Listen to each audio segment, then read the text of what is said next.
Topic 3, understanding learner needs. We all know, and this comes over and over again in parents and schools and colleges even now, mental and physical fatigue. And this is a big topic of all these Zoom things going on right now. Mental and physical fatigue. As I mentioned early on, students in general cannot watch class video for a few minutes. If you have them sit for 20, 30, 40, 50, an hour and a half. I just got a video from a faculty member. He did a really good job, to be quite honest, but he did PowerPoints and himself for 90 minutes, and he was telling me to evaluate it. And it was a tough sell. It was a tough sell for me because it was hard to see this faculty, who's actually a really good faculty, to talk for 90 minutes on camera. And I was, trying to be nice to him. So the idea, in all, the research goes and says, break up a long class with varying activities, a 60-minute class in maybe 4 or 15-minute sessions, a recap, some breakout rooms, something that they talk to each other, some kind of activity that keeps them going. So there's less of that fatigue and less of that, oh, I got to do this tomorrow, and then twice a day, like 1 week, 2 weeks, 3 weeks. By third week on, they're just tired of looking at, just the same Zoom screen over and over again. And you want to be able to make your class a little bit even, or even more, just the need to just break it up and have some activities so they're not, completely tired. I brought this up here, keep the technology simple, don't teach them technology. Again, the same thing about fatigue. Sometimes you're like, I heard when I went to one of the rooms, it's hard to, you're losing a lot of time because students were doing this and they're not connecting. So a lot of the time, especially Zoom is new even now it's new for so many of us. We are trying to tell students to do something, and it's most of the time they're like, okay, where do I click? What is this? What are you talking about? The advice I'm giving here is don't teach them too much technology. Use the right amount of technology you think helps you to help them. Don't try to teach them breakout room just because it's there. Don't try to teach them this and that and this and that, not just in Zoom, but just in general if you're using software. Don't teach them all the software if you don't think it will help your class. It's just a waste of your time trying to learn these technologies. Who has the time as faculty? We don't have the time to learn new technologies and teach them to the students. That's why they hire people like me to teach some of this technology to students and faculty. So be careful how much technology you bring into your classrooms. Short recap or weekly recap. I mentioned this before too. It's a good idea to have these short videos so you can integrate them into your learning management tools and have them do recaps. You can get a sense of whether they're learning by doing discussion groups and things like that. This seems to help a lot of people I've talked to. Polls at the beginning we've already done a couple of quick polls here, but polls before every class or every. Yeah, hi there. I am calling because I made an online order. Wow. That was accidental, I think, right? That was not me. So that was interesting. I mentioned I had this big slide about Zoom bombing and things like that, and I was like, it's less of an issue now. Maybe we shouldn't waste too much time about Zoom. I don't think that's what it was, but I heard something. Did you guys hear that too? Okay, yes. Okay, good. I thought I was hearing voices. It was interesting. Okay. So trying to see the class from a student's perspective it's really hard because there's the disconnect. So giving a poll at the beginning of the class or even in between class to say, okay, do you guys follow what I'm talking about? Are you guys understanding what I'm trying to do to get this material to you? Helps a lot, goes a long way.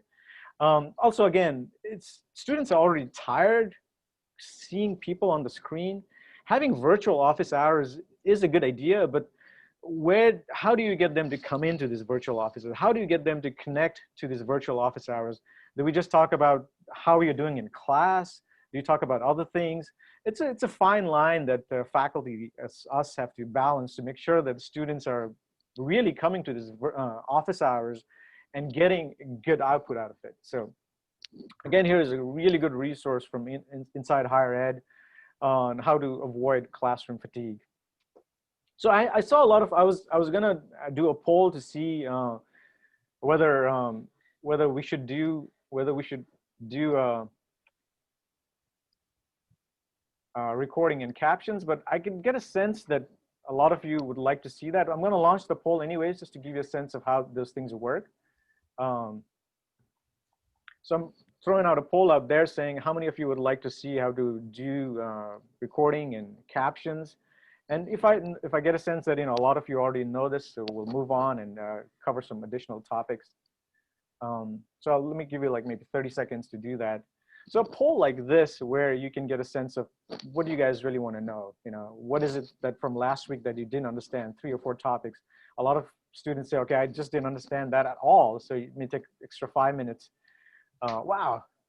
To just go over that topic. So save yourself time and save your students some time as well. You're not going to believe this, but it's 8 and 8. So we're right in the middle. So somebody's got to break that tie.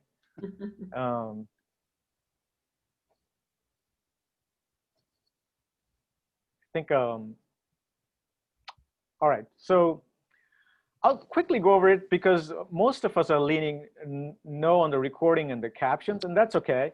I'll share the results with you, and that's a good thing to do, to share the results with your students too, so they know that their peers are also in the same, so a lot of people think that, okay, I'm afraid to tell faculty that I don't understand these things. So they get a sense that, okay, we're all in the same ship. So I was gonna show a little bit more about the recording, but we can move on from there.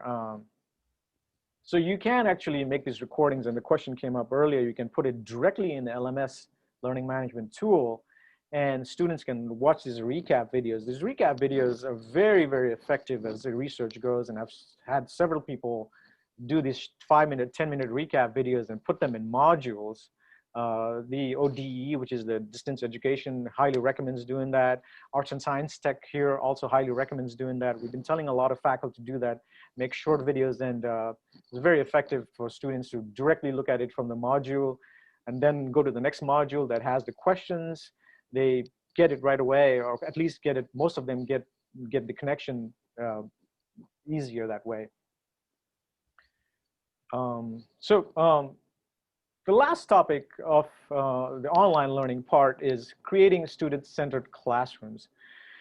Again, this is another major challenge for us because there's the disconnect. How do we get content that students will enjoy, will like, will get things out of? Here are some recommendations from the resources that I've looked at and the amount of times that I've worked with faculty. Get students early involved, or even lead the class. And I know a lot of us did this earlier when we did our live classes, but it's harder to do in an online or Zoom environment because it's harder to pass on a PowerPoint or things like that. So get students leading discussions with sharing the screen and having peer feedback. That's one of the strongest suggestions I've seen on resources. We already tried that. Breakout rooms with or without a group leader. So students, again, getting more involved in creating content and speaking with each other and learning from each other. Peer feedback, we did that as well. Using chat and emojis for feedback. We've tried this before as well.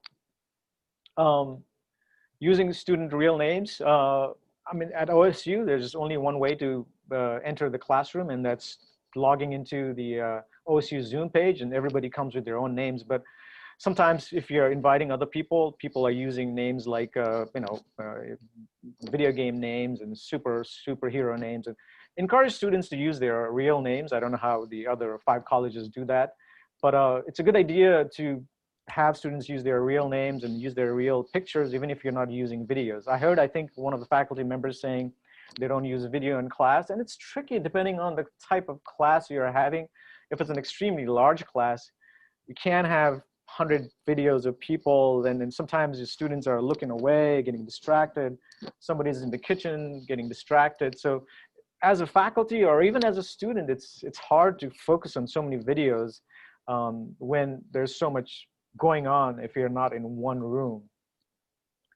Having students choose topics from polls, and I try to do that later on, especially for recaps, exam preparations, so on and so forth. So have students have the say in some of the things that you're already ready for. So if you want students to, if you have 3 topics that you want to spend time on, you don't have that much time, just break it up so students can decide what they want you to talk about. Encourage use of video, especially when presenting, and I said let them be creative, because it's not necessarily always like a PowerPoint. It can be a video. It can be something that they're more used to, like a TikTok video or Snapchat or Facebook Watch. Students are always making videos. It might not necessarily be about themselves. They're making videos of something interesting, something they like to do that may be class related even. Give them a chance to share that, some of that, especially if it's related to class. They maybe find something on YouTube that may be very relevant to class.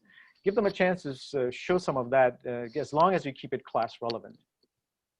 We'll do that. We'll try to do students choose a topic so that the faculty gives them a more student-centered part in a second here. But I wanted to show you some of the top ways for creating a student-centered classroom.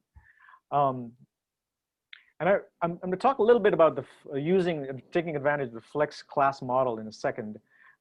Flex class is where you can pick the type of classes you want to pick, the days and times of the classes you want to teach. And the whole hybrid and flex is also taken different meanings, but it gives you more opportunity to do the things, do it in your own time. So that's what flex really means. But again, that just people are, different universities are using the term loosely in different settings. So I'll talk a little bit more about using the flex class model to your advantage. Does anybody else have any suggestions on how do you think you can create student-centered classrooms?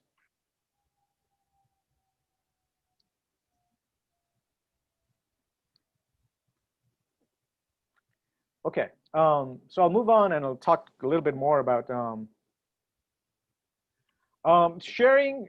A couple of questions came up earlier about sharing, and as I mentioned, let students share their videos. And we're all sharing PowerPoints all the time. I'm sharing a PowerPoint right now. Actually, I'm sharing a Teams page. But it's not just PowerPoints you're sharing. You should let them share other things as well. Whenever, and we've talked to a couple of faculty members here as well, when you're sharing a video, make sure to click share computer sound and optimize screen sharing. That makes the video and sound go a little better. If you look at the advanced settings, you won't be able to do it here, but if you look at the advanced setting, there's a way to just share audio files directly from your computer, and that makes the sound quality better for your students. So make sure you use some of that as well. You can also share a second camera. You can share an iPad. The reason I say iPad is because that way, or an iPhone, is then if students have something on their own video, on their own camera, as long as it's relevant to class, they can share that as well. Something new in sharing, some of you might already be familiar with that, is sharing your own PowerPoints as a background. And this is very, very new. So you can actually have PowerPoints at the back. You can stand in front of it and you can click on it and you can move as the PowerPoints do. So you're almost like you're in front of a class and you're talking to your PowerPoint. But it's still got some quirkiness to it. So hopefully, as I mentioned before, Zoom's quite responsive about taking advice and taking suggestions from faculty and administrators and tech folks like me. So hopefully they'll polish that up a little bit, and it'll be a really good feature to have where you can have your PowerPoints and you can talk in front of your PowerPoint. I see we have a couple of hands raised, so I want to see if I can address some of those. Anna, you have a question? Yeah, so tell us, where's this thing that you can project the PowerPoint behind you? As you see, I try to do mine with these stupid whiteboards, right? Yes, I would love to have a PowerPoint. First thing, as I was saying, the version of your Zoom is important, right? Zoom's been pushing this good and bad. They keep making updates. The other day I was looking for something and I wasn't able to find it because they had already taken it out and given us a new version. So this new version where you can put the PowerPoint is if you hit share and went to the advanced share is where you would see it. And then it says use PowerPoints as use your PowerPoints or something, some wordings like that. As a matter of fact, I can check it here and let you know what exactly it says. So it says, if I went to advanced, it says beta, use slides as a virtual background. So you can do that. So it'll be a virtual background and you stand in front of it. I'm not going to do that now because it's a little clunky. You get like all kinds of, But things Sujan, happening. I need a green screen for that then, right? Yeah, it's best to have a green screen. You can do it without a green screen, but it just messes things up. So Okay. they will polish that up. Thanks. And as far as I know, it'll get better, hopefully sometime this year. A couple of questions are coming down there. Let me look at that. Can you share your PowerPoint in several? There's a question, Sujan. Can you share your PPT in several breakout rooms at the same time? The answer to that is no. You cannot. So if you have a PowerPoint, that, let's say or any shared screen that I have, that will not travel to the breakout room. The breakout rooms, you can send them a link that they can copy paste, or you can send them a file that they can, but no, the PowerPoint or the Teams page that I'm showing right now will not travel to Anna Grotan's breakout room page. Okay. Trying to be mindful of time. So it's 6 o'clock. I'm going to go ahead and do a couple more things, and then we'll leave it up to one last question I want to do. Where's my Microsoft Teams? Okay. So one way to look at student-centered is, as I mentioned before, you can track participation progress, and that relates to student-centered. You can be more student-centered ready that way. As I mentioned again before, you can track student progress by looking at polls, chats, reactions. You can tell right away that students are paying attention to what you're teaching them, and they're following along.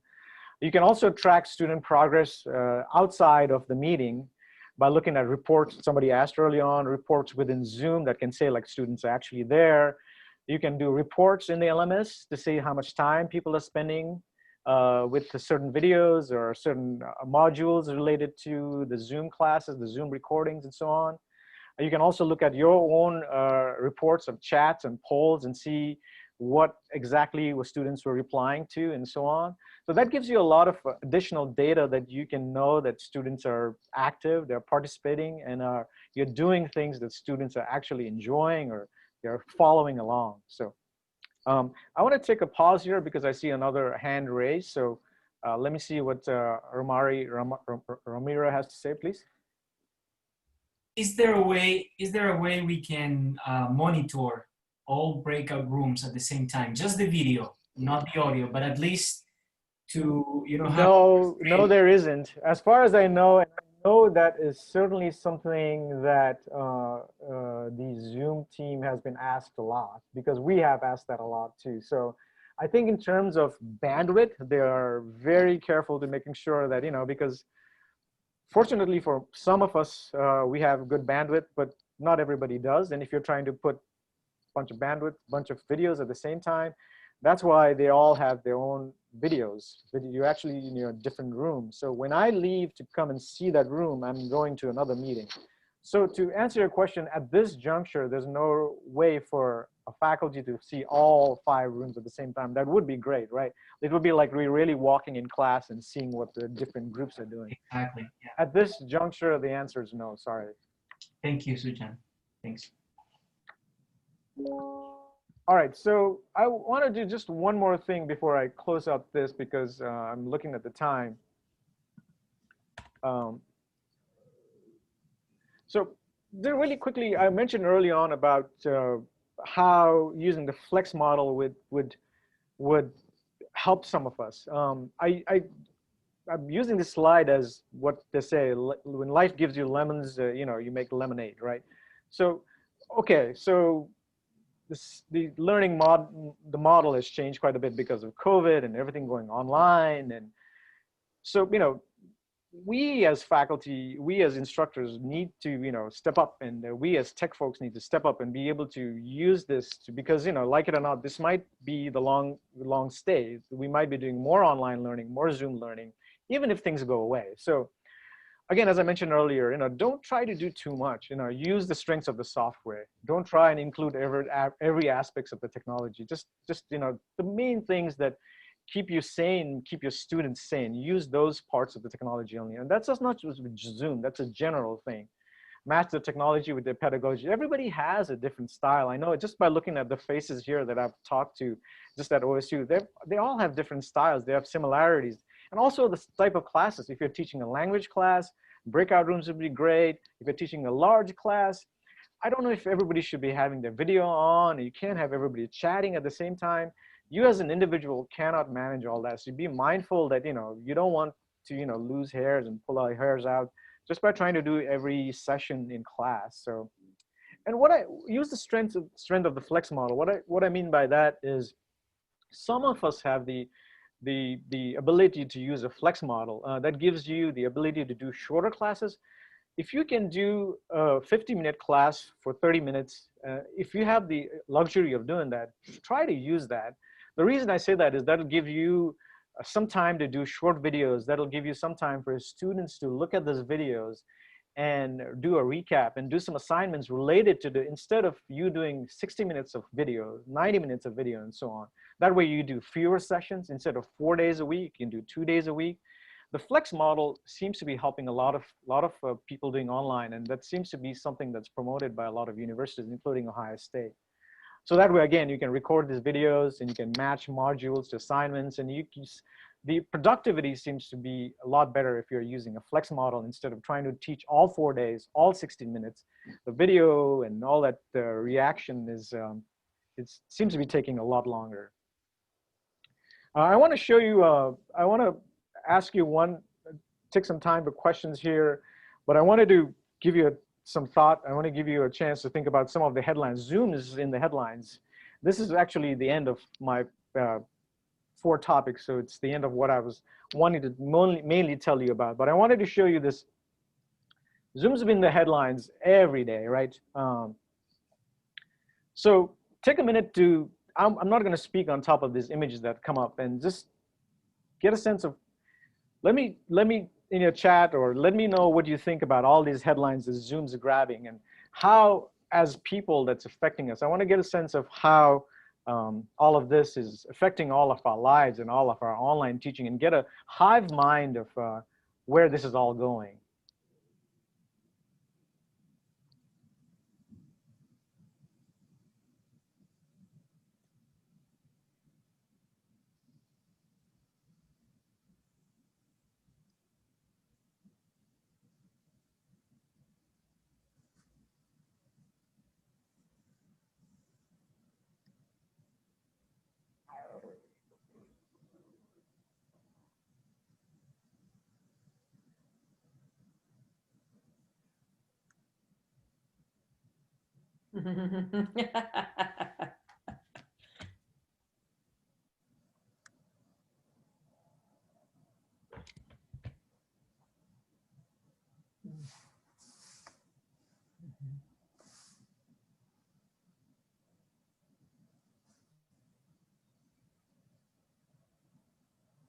So as I mentioned, Zoom's, I've worked with several video conferencing systems, and Zoom's one of the better ones. I think they're very responsive to educators and tech folks like me questions. But also it comes with its, what we are at, where we are at. It comes with this host of problems. So I'm curious what you guys have to think about where we are at education, online education at this juncture. What are your thoughts on what's going on? Either in the chat, or if you feel like, saying something. I do have one other thing I would like to do just to get a sense of polling and to include some other aspects of, and I do have a lot more material, and this is what happened. I had all this material I wanted to share with you, and I was thinking it was going to be 90 minutes, but here, so I have all this great material, I think, that I'm just going to give it to you, and hopefully you can look at it later and get some sense out of it, or get some value out of it. So Rami has his hands raised there. Rami can talk. Yes, I think it's been beneficial to me to be forced in a way to teach online, and I've learned a lot of things, but I cannot wait be back in a classroom Right. with all my students, to be Right. honest. I think a lot of us are probably shaking our heads, agreeing with Rami over there. Well, the thing is, you know, even if and hopefully this COVID and some of this will, you know, go away soon. But even if that's the case, we know that more and more of this is going to be online. Even before all of this happened, the online universities were tripling their numbers, even in 2016, 2018, and this was before COVID. The University of Phoenix's and the other ones, you know, they were just they were doing really well. So online teaching is here to stay, and some of us will have to adapt. Some of us might not like it in the beginning, but with help from, like, you know, good technology, and hopefully folks like me that, you know, work with faculty and work with this technology on a daily basis, we can get some of these hurdles, you know, ironed out. Fang Liu from Oberlin, not sure, has either a question or comments. Yeah, Sujin, can you teach us how to make the students' order in gallery as the same as the host see on the screen? The latest version will allow us to do that, right? I tried, but I failed. There's again, the version, this is very tricky. It's not tricky as in, but the version you have will dictate. So this is, unless if you are updating your Zoom every second, third day, you will not get the latest updates, and somebody will be talking about an emoji or the gallery view and all that. But there's different views for different desktop applications. And if you have yours current, you should be able to click on view on top. And as a host, you should be able to have a lot more view. So I can do gallery view, speaker view, and I can arrange people, move them around as well. So if you are the host, so here I am, when I click on something, I get all these kinds of options. Again, unfortunately, you won't be able to see this because you're not the host. But when you are the host, you click on the imagery, you get additional options for different views. One obviously is the gallery view where everybody you can see. One is the speaker view, whoever speaks. Like when I do, I become spotlighted, or I can spotlight it, or different. So once you are in your own meeting, click on that and change the views per need. Most of the times I just do speaker view because I recommend faculty do speaker view because depending on the size of their classrooms, that way you don't have to look at everybody, and it just becomes distracting. Another question for Mary Ann is, can we pose remaining questions via email since we are already over time? Yes, I think we were going to do the last few minutes for questions. But yeah, surely you can send me. I'm going to give you my email one more time. I'm going to even put it in a chat now if for whatever reason you have to leave. But I know we were going to reserve some time for questions for the last 20 plus minutes. I'm going to also copy the evaluation link. I'm sure Sarah will send this link to you guys later on. Sure thing. It only takes 3 minutes. You can do it now or later. But since the time is up, as the saying goes, time flies when you are having fun. It looks like Sujin can stay for a few more minutes for quick Q&A. But for people who are already who have other classes to teach or things to do, feel free to leave. But I think Sujin will stay here for a few more minutes and to wrap up, and then time for a few more questions. Sure thing. Is that okay, Sujin? Oh yeah. I really quickly, I'm not gonna read these things, but I wanted to give you some bonus stuff. And there's security settings and all of this you'll have. I'll just go over them really quick. So how to do whiteboard and sharing. This is also very important for a lot of you. The video conference basic. These are the things that you can control, like having a good background and all that. So I'm gonna make sure you pay attention to that as well. It makes your life so much simpler. Zoom advanced features. And also, as per your desktop, you can do so many things. I show this to people. They're like, you can actually do these things. You can actually, change the light level and microphone level, turn off the background noise and things like that. You can play with backgrounds. So all this you can do, it's in your hands. Some people just need to be shown. All this can also be done. So I have tons of great resources. And hopefully when you guys get this PowerPoint, you look at it. Again, I mentioned the one from Yale is really, really good. These are for Zoom. These are for Google Meet. I even go to how to use Google Meet because I figured most of us are still learning that. So, and finally from Microsoft Teams, there's a lot of great resources. Both Google and Microsoft have really good blogs, and so does Zoom have really good blogs that, and have special sections for education. And if that's what you are teaching with, I highly recommend checking out their blogs as well. So I'm going to skip this. It's a really nice video, but it's about,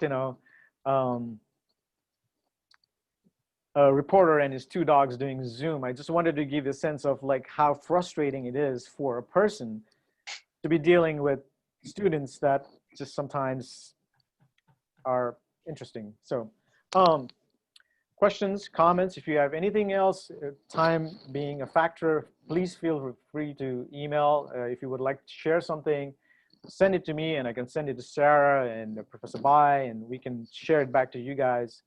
I do think, I do want to say one last thing. I know Zoom and this COVID and all thing is an additional layers of hassles for us because, we have to deal with it. But I know every day I see faculty and they come and talk to me and they're, frustrated because of this technology and not being able to see your students. It's hard. It's hard for not just faculty A, faculty B, everybody's kind of going through that. But the thing is, I talk to these people. And they're all, most of them I talk to are very good faculty folks. The technology is just a wrinkle in that. So it's not that you've forgotten how to teach. It's just that just because, for example, let's say you're driving. Just because now you're driving a stick shift doesn't make you, you can't, it doesn't mean you just stop, You learn how to drive the stick shift in the car, and then you move on because now you're back on the road. You know what to do because the rest of it is just still driving. Like for you teachers, for you faculty folks, you know how to do this thing already. Just because this thing happened and technology is thrown into you, you guys have people like me, you guys have, good software, good people that can work with you. Of course, it's going to be hard in the beginning, but the more time you spend with it, the more time that you spend with people like me and we work on this together, I think you'll be fine with Zoom or with Microsoft Teams or Google Meet, any other software we throw at you. I think you guys will be fine.